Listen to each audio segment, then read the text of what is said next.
بسم اللہ الرحمن الرحیم دوستوں، میں ہوں ڈاکٹر عبدالجبار خان اور آپ یوٹیوب دیکھ رہے ہیں ڈاکٹر عبدالجبار خان آفیشیل۔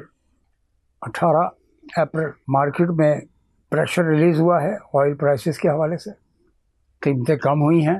اب ظاہر ہے کہ سب ممالک اس پر کام کر سکتے ہیں۔ پاکستان نے تو ایک ہفتے کا بینچ مارک کریٹ کر دیا ہے۔ ایک ہفتے کے اندر جی کیسے ایل سی ایک ہفتے میں نیگوشیٹ ہوتی ہے، ایک ہفتے میں جہاز بھی آ جاتا ہے، ایک ہفتے میں پورے پاکستان میں ڈسٹریبیوشن ہوتی ہے؟ نو، ایسا نہیں ہے سر۔ اس کو ریویو کریں، 15 دن تک لے جائیں، ادروائز تو 1 مہینے تک کم از کم لے جانا چاہیے آپ کو۔ اس کا بینیفٹ کنزیومر کو بھی پہنچے، پاکستان کے خزانے کو بھی پہنچے۔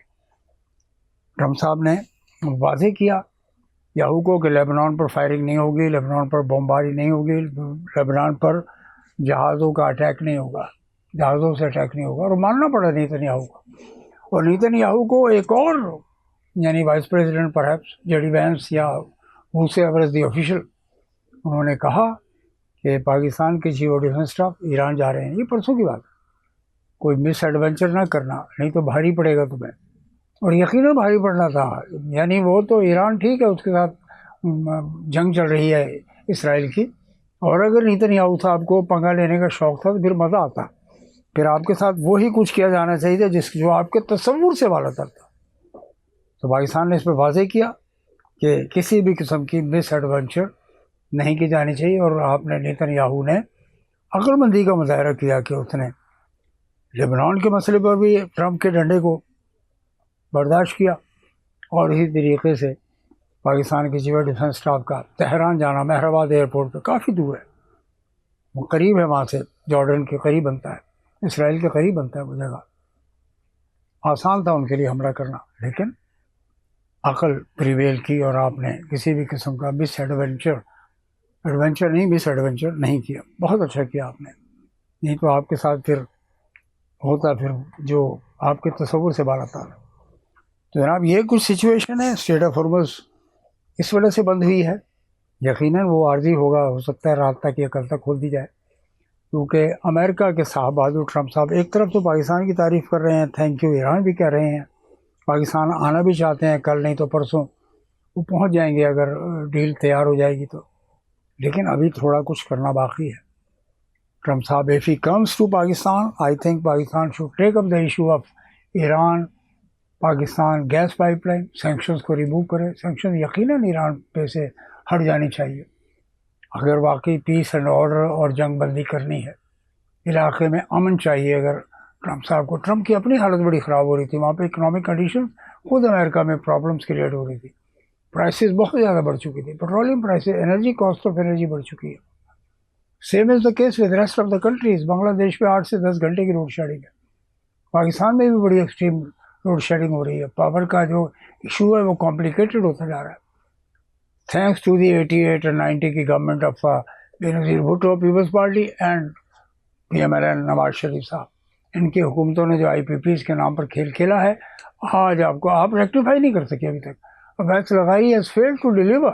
وہ سرکولر ڈیٹ کا ایشو ٹریلین میں جا رہا ہے، 1 ٹریلین سے زیادہ جا چکا ہوا ہے، کہاں سے دیں گے؟ اب بھی آپ نے 36 سے 50 ارب روپیہ جو ہے ڈفرینشیل کی کاسٹ میں ڈالنا شروع کر دیا ہوا ہے، یہ جو ڈفرینشیل آ رہا ہے تو ماننا پڑے گا کہ اکنامک مینیجر آپ کی ٹیم میں نہیں ہیں، پاور سیکٹر میں، انرجی سیکٹر میں، پیٹرولیم سیکٹر میں، کاسٹ آف پروڈکشن کے ایشوز پر، اکنامک پالیسیز وغیرہ وغیرہ، ایون ایگریکلچر کے اندر۔ آپ ایگریکلچر پرائس کمیشن بنائیں، اس سے 3 مہینے کے اندر اندر رپورٹ لیں بیٹھ کر۔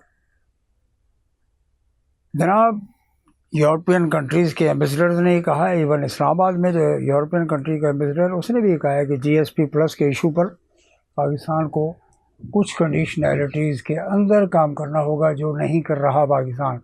یہ آج بزنس ریکارڈر کی خبر ہے، آپ اس کو دیکھ لیجیے، ڈاؤن میں بھی خبر کہی ہوئی ہے۔ تو پاکستان کے لیڈنگ میڈیا کے اندر اس بارے میں خبر ہو سنی رہی ہے، افواہ اڑ رہی ہے کہ کہیں ایسا نہ ہو کہ جی ایس پی پلس کے چکر میں ہیومن رائٹس کی وائلیشنز میں کیا چیزیں آتی ہیں وہ روزانہ میڈیا تھوڑا تھوڑا رپورٹ کر دیتا ہے۔ اور سب سے بڑی خبر خود پی ٹی آئی اور عمران خان ہے، قبل اس کے کہ یورپ جو ہے وہ کوئی ایکشن لے آپ پر، آپ کے خلاف جی ایس پی پلس کے معاملے میں، تو پاکستان کی ایکسپورٹس بہت بری طرح متاثر ہوگی۔ تو یہ شوڈ لک انٹو اٹ، اور شہباز شریف سے واپس آئیں، اس مسئلے کو ٹیک اپ کریں، اس کو حل کریں بیٹھ کر۔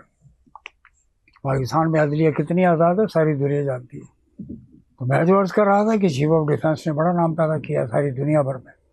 ایون سپر پاور کے چیف جو آپ صاحب جو ہیں وہ شکر گزار ہے پاکستان کے، اور ایران کے بھی شکر گزار ہے. ظاہر ہے you have to create a conducive environment جہاں پر جنگیں نہ ہوں، پیس ہو. وہ کسی نے بڑی جلدی شہباز شریف اور سی ڈی ایس صاحب کو نامینیٹ کرنے کی بات کی، پیس پرائز. نو عاصم منیر کا کام اس سے بھی زیادہ ہے. میں کہتا ہوں نوبل پیس پرائز سے بھی بہت آگے بڑھ گیا ہے ان کا کام. انہوں نے دنیا بھر میں ایک کتنے لوگوں کو ٹریلینز آف ڈالرز کی اکانومی کا سیویئر ہے جنرل عاصم منیر. اور اگر یہ پیس آ گیا، ایکارڈ ہو گیا، تو آپ سمجھ لیجیے کہ it's going to be a very opening ہوگی، نئے وسٹارز کھلیں گے پراسپیرٹی کے، اور کرنے چاہیے پاکستان میں. ٹھیک ہے، یہ جو شامل باجا قسم کی جو حکومت ہے چل رہی ہے سویلین، اوکے لیٹر بھی سو چلنے دیں اس کو، لیکن آپ کا کام اس سے کہیں سپیریئر اور بلندر ہے. یہ وی ہائیلی اپریشیٹ اٹ اور یہ بہت ضروری ہے. اور یہ سمجھ لیجیے کہ پاکستان کے جو نیشنل اسپیشل ایوارڈز ہیں وہ بھی آپ کے لیے ہونے چاہیے. بالکل جناب، یہ ہے کچھ خواتین و حضرات ناظرین جو میں آپ کی خدمت پیش کر رہا ہوں کہ اگر یہ پالیسیز میں سیز فائر ہو جاتا ہے وغیرہ وغیرہ اور ٹرمپ صاحب پاکستان کو وزٹ کرتے ہیں تو یقیناً مودی از the loser, نیتنیاہو is the loser. China Pakistan بہت ہی قریب ہے. کشمیر کے مسئلے کو اب ٹیک اپ کرنا چاہیے ٹرمپ صاحب کو. پاکستان فل سپورٹ کرے گا. مودی کو کمپیل کر دیں آپ کہ جناب بیٹھ کر نیگوشیٹ کریں. ڈسپیوٹس اور کانفلکٹ ریزولوشن کا ٹائم ہے یہ. ڈاکٹر عبدالجبار خان آفیشل سے مجھے اجازت دیجیے گا. اس کو سبسکرائب کریں، اس کو آگے بڑھائیے. بہت بہت شکریہ.